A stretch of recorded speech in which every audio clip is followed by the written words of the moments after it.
Let's bring in KHOU political analyst Bob Stein. He was here when the vote came in, joined us live on the air.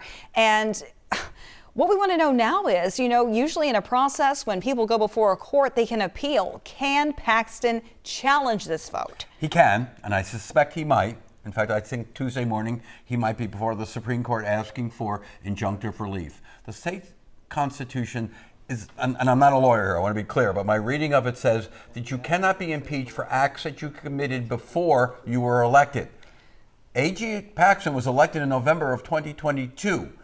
I read all 20 of the charges in the indictment are about actions that occurred before he was elected or re-elected. So there's a chance. Will he get the Supreme Court? They may give him an injunction, but I doubt it.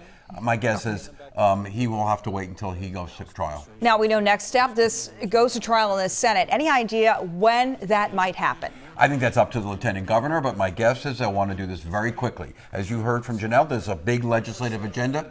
They want this over with. If they're going to give him a, quote, fair hearing, it could take weeks. I don't think they're going to stall. All right. And does the Senate convict him? My money is, yeah. This wouldn't have happened. 70% of the Republicans in the House voted to indict. I think what happened here was the speaker went to the lieutenant governor and said, I've got the votes.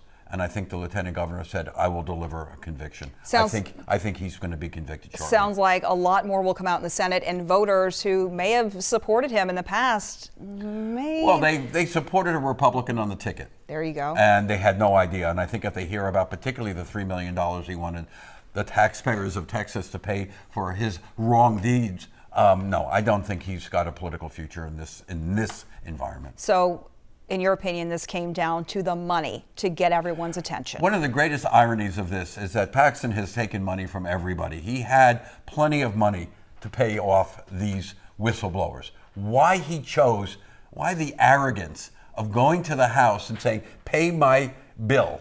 He could have gotten out of this. All these other deeds may have risen to impeachment, but this is what I think was the straw that broke the camel's back. He really aggravated the Speaker, Muir, and 121 members of the House. All right. We know you'll be watching, and we will as well. Thank you so much, Bob Stein, joining us live here on the air.